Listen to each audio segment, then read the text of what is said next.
தீபாவளினா பளிச்சுன்னு ஞாபகத்துக்கு வர்றது பட்டு, பட்டாசு, பலகாரம். பலகாரம் நான் ஞாபகத்துக்கு வர்றது மந்த்ரா கடலை எண்ணெய். அபார ருசி, ஆரோக்கியமான உடல் நலம். தீபாவளி அன்னைக்கு மட்டும் இல்ல, என்னைக்குமே கிச்சன்ல இருக்க வேண்டியது மந்த்ரா கடலை எண்ணெய் தான்.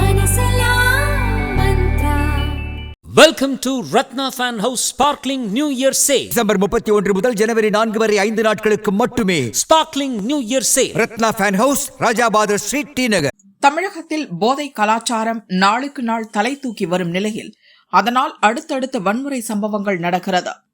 இதனை தடுக்க மாநிலம் முழுவதும் போலீசார் சோதனை நடத்தி வருகின்றனர்.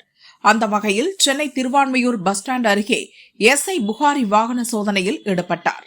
அப்போது 2 வடமாநில இளைஞர்கள் சாக்கு மூட்டைகளுடன் அப்பகுதியில் சுற்றி வந்துள்ளனர்.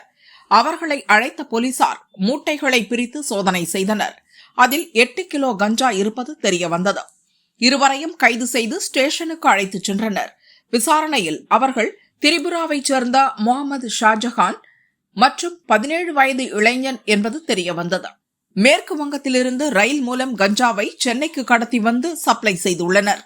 வழக்கம் போல ரயில் மூலம் கடத்தி வந்த கஞ்சாவை திருவான்மியூரில் இருந்து பூந்தமல்லி கொண்டு செல்ல பஸ்ஸுக்காக காத்திருந்த போதுதான் போலீசிடம் சிக்கியுள்ளனர். இருவர் மீதும் வழக்கு பதியப்பட்டு சிறையில் அடைக்கப்பட்டனர். இதேபோல சென்னை திருவிக்கா நகரில் கஞ்சா விற்பனை செய்யப்படுவதாக போலீசுக்கு ரகசிய தகவல் வந்தது. அங்கு நடத்தப்பட்ட சோதனையில் சத்யா, மணி, சூரிய பிரகாஷ், அஸ்வின் ஆகிய 4 பேரை போலீசார் கைது செய்தனர். இவர்களிடமிருந்து 2 கிலோ கஞ்சா மற்றும் 1 ஆட்டோ பறிமுதல் செய்யப்பட்டது.